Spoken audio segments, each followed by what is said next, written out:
สวัสดีครับวันนี้ก็มาพบกับรายการสีซิกวันหลังคอดูใจเสียดแมวเล่นตายเราพายุวันที่นี่นะ5 โมงเกิมเน้นเหมือนเดิมเรื่องฟักแม่เล็กโจทย์พอนี้บอกว่าถ้ามีสนามแม่เล็กสม่ำเสมอขนาด0.20เทสลาเราก็ใช้ตัวเพลย์โคนเหมือนเดิมสนามแม่เล็กก็คือตัวบีบ้านคดหลวดหลบเสียเดียมพื้นป่าที่มีด้านยาว20 เซนติเมตรอย่าลืมว่าสิ้นทีนี้ต้องเปลี่ยนเป็น10 ยกกำลังลบ2เพราะฉะนั้นด้านยาวมันก็จะกลายเป็น20 คูณ 10 ยกกำลังลบ2เมตรหรือว่าเราจะใช้เป็น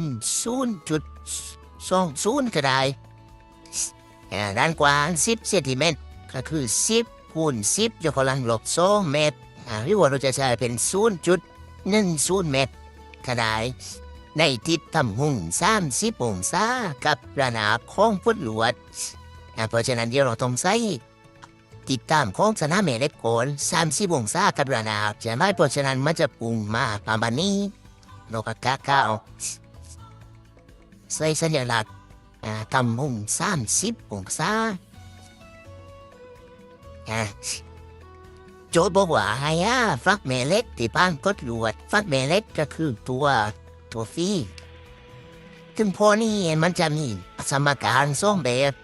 ก็คือฟักแม่เหล็กเท่ากับ b a ซ้ายเซตาสมการที่สองก็คือฟักแม่เหล็กเท่ากับ b a โพดเซตา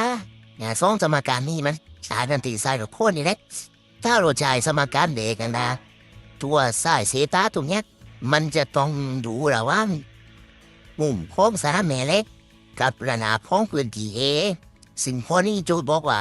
สนามแม่เหล็กมันทำมุมกับระนาบของพดลวดเพราะฉะนั้นเราก็สามารถใช้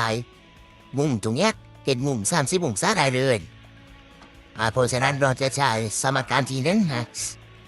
ต้องเขียนสูตรเลยฟักแม่เหล็กเท่ากับ b a ซ้ายชื่อตาที่เรามาเต้นตัวนี้เข้าไปดีสนามแม่เหล็กก็คือ0.20 เอก็คือความคูณยาวใช่ไหมเพราะมันเป็นเศษเหลี่ยมพื้นผ้ามันก็จะได้0.10คูณกับ0.20แล้วก็คูณกับซ้าย30เป็นที่นี้เราพดเครื่องคิดเลขได้เลยเพราะนี่มันจะได้0.002มีบ่อยเป็นเวเบอร์ซึ่งถ้าเราจะตอบตามเด็กเนี่ยสำคัญก็คือไอ้0.20นี่2 ตัว0.10กับ0.20ตรงนี้ก็2 ตัวสาย30นี่เราถือว่าเป็นค่าคงที่เพราะว่าโจทย์เป็นบอกมาเพราะฉะนั้นข้อนี้เราจะต้องตอบเลขเนี่ยสำคัญ2 ตัวก็จะได้เรียนจุดมา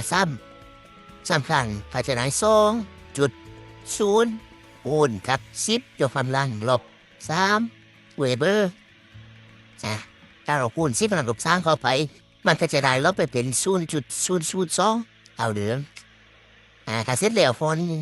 แต่ว่าถ้าเกิดว่าเราจะใช้สูตรที่2ซึ่งมันติดขาโคตรมุมโคตรนี่เราต้องเลือกตรงไหนมุมโคตรนี่ในกรณีนี้เราต้องเลือกระหว่างสนามแม่เหล็ก B กับเวกเตอร์ของพื้นที่ A สิ่งโจทย์มันไม่บอกเวกเตอร์ของพื้นที่ A มาเพราะฉะนั้นเราจะต้องวาดขึ้นมาเองเวกเตอร์ของพื้นที่ A เนี่ยมันจะมีทิศทางพุ่งออกจากพื้นที่ A แล้วพอตันชากับพื้นที่ A เสมอเราก็ตันต้นจากจุดเริ่มตรงนี้ลากขึ้นไปตันชากับพื้นที่สมมติว่าตันชาตรงนี้เพราะฉะนั้นโคเซต้าเนี่ยมันก็คือตรงนี้ถึงมันเท่ากับกี่องศาตรงนี้มันเอาไปละ30เพราะฉะนั้นที่เหลือมันก็ต้องเหลืออยู่60 องศาเพื่อที่จะรวมกันแล้วลบไปเป็น90 องศาเท่าเดิมถึงเราลองเตะขาเขียนสูตรมาก่อน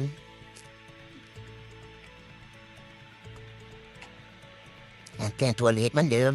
สนามแม่เหล็กก็เท่าเดิม0.20คืนดีกับ0.10คูณ 0.20แล้วก็คูณกับโพด60องศาถึงที่นี้เราดูนะไส้30นี่มันเท่ากับ1/2แล้วก็โพด60มันก็เท่ากับ1/2เหมือนกันตัวฉะนั้นสุดท้ายแล้วคำตอบมันก็จะได้เท่ากัน2.0คูณ10ยกกำลังลบ3เวเบอร์ครับเสร็จแล้วสองสูตรนี้แล้วแต่ว่าใครถนัดสูตรไหนแต่แนะนำว่า